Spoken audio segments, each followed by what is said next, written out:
Hi there, this is Dan from onlinebasscourses.com. Hope you're doing really well. This is the 6th bass line in my little mini series on how to write bass lines. If I can remember the styles, I did pop, reggae, rock, a little 12/8 thing, and hip hop.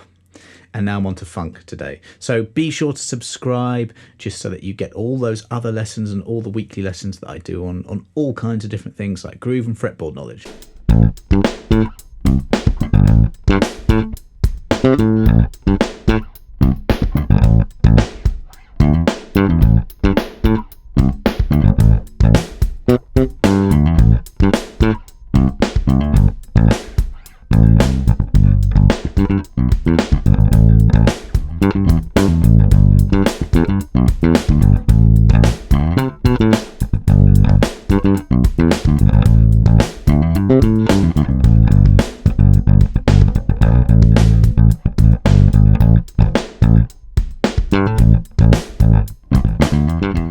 In the last video I did, the 12/8 one, I mentioned that that's probably my favourite style to play along to, but I think this one is. I mean, I don't know, it's so cool. Funk it's a real bass player's genre.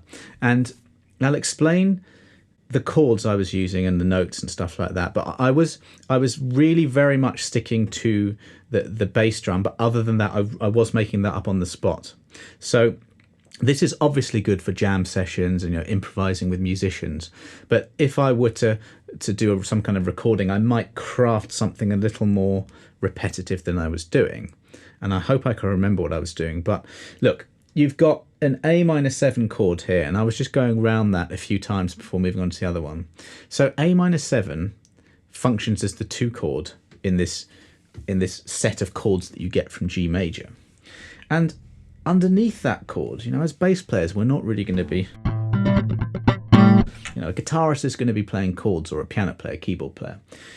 We're, if you think about it, obviously playing single notes. So underneath that 2 chord is the Dorian mode.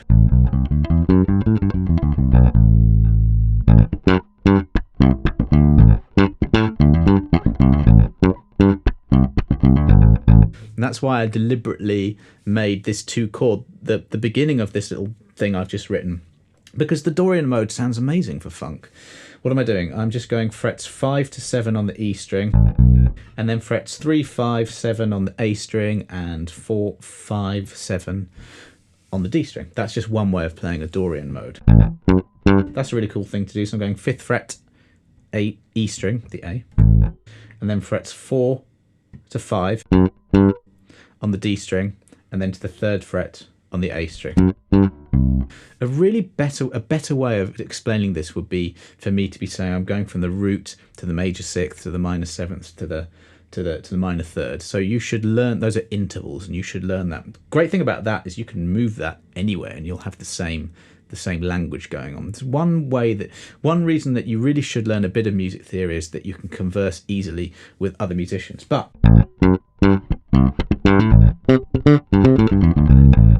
it's a minor mode, so all that's just the minor pentatonic scale. So if you don't know that, frets 5, 8 on the E string, 5, 8 on the E string, and then 5, 7 on the rest of the strings, A, D, and G. You got your Dorian.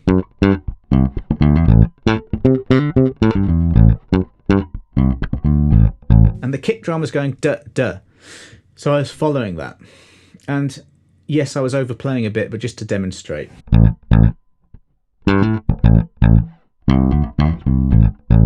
Another thing that you hear in funk playing, and this is a little bit different to hip hop, which was the last video I did, and it struck me with hip hop that it's a certain tempo, it's a little bit slower.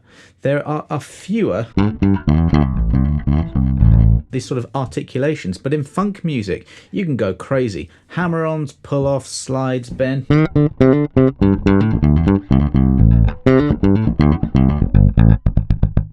Ghost notes, they sound great.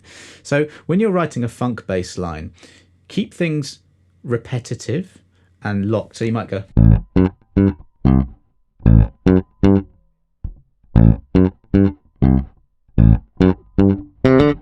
and there's just a little articulation there. It's going fret 5 to 7, little hammer on. You can really go crazy with that. There's a fine line in funk, or any bass line really, but especially funk, between playing something that is going to get heads nodding and overplaying. And I've said that in every video I've done about writing bass lines, is not to overplay. And the best way, the other thing I'm saying, it's worth repeating. Listen to loads of funk music. I'm going to put a link below this for my book that's coming out probably in the next few weeks. It's 100 funk bass grooves, and I'm really proud of it. I think it's a great book. I think you'd love it.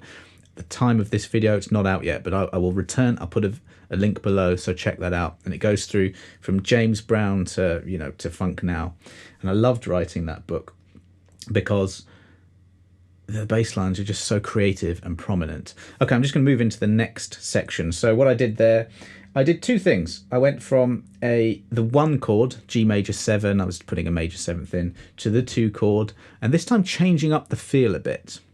So I've talked a lot about feel, and here we're in 4/4. So 1, 2, 3, 4, and I wanted more of a 16th note feel in this little section. So that's tick a tick a tick a tick. You can go 1E and a 2E and a 3E and a 4E. Or just tap your foot and know that as each beat passes, you've got 4 16th notes in them. Tick a tick a tick a tick a tick a tick. And I was inserting a bit more of that sort of feel. So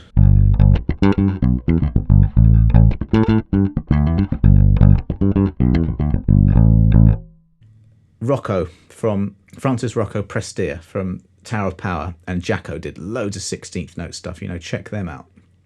Especially early Tower of Power if you really want to listen to 16th note playing. But I was deliberately trying to incorporate that sort of a feel in that section.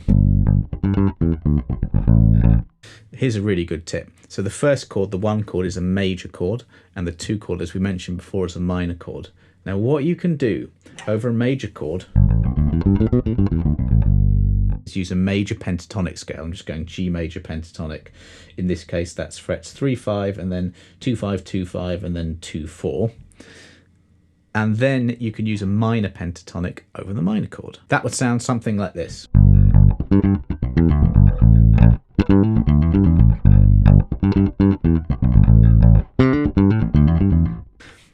It sounds busier because I'm sort of sticking in more 16th notes. That's deliberately what I want to do with this. That's just using pentatonic scales just over those 2 chords. Don't forget they're in G major.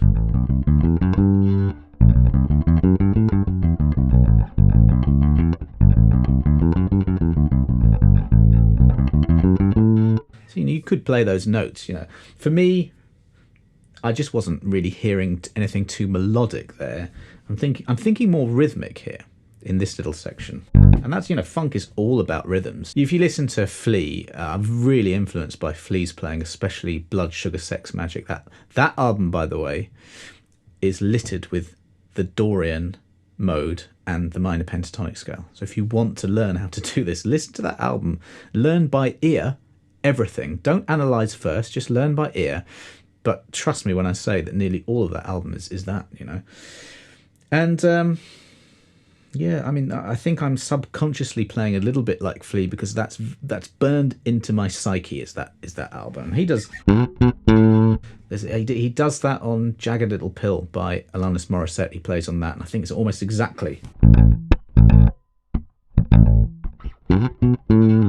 So probably I stole that from him, and do exactly that. If you're listening to any genre of music, steal. Listen to the greats, learn exactly what they're playing, and it will all filter through you, and out of that will become your own voice. No one wants to hear a Flea copy. I'm not advocating that, but I'm saying if you listen to Flea and Jacko and Carol Kay and all the great bass players, what will come out is you. So that's kind of one of the reasons that I'm teaching this little mini series on how to write bass lines. But I hope you've got a few ideas of what you might do there. What did we do? We were just sticking to the kick drum. I was using a Dorian mode, and then on the second part, a G major pentatonic over the major chord and an A minor pentatonic over the A minor chord, and just ramping things up with a little bit of 16th notes.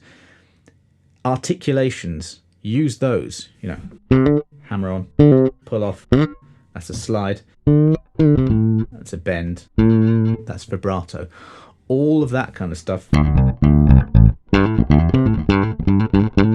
All of that stuff. You can't really get enough of it with funk bass lines. So, as I said, if you've got any questions, do let me know in the comments below. But there are, I think there's maybe 1-2 more in this series, but just subscribe to the channel. Make sure you watch all of those videos. Make sure you download all the drum beats so you can practice to your heart's content all of these things yourself. I hope you enjoyed the video, and I'll see you next time.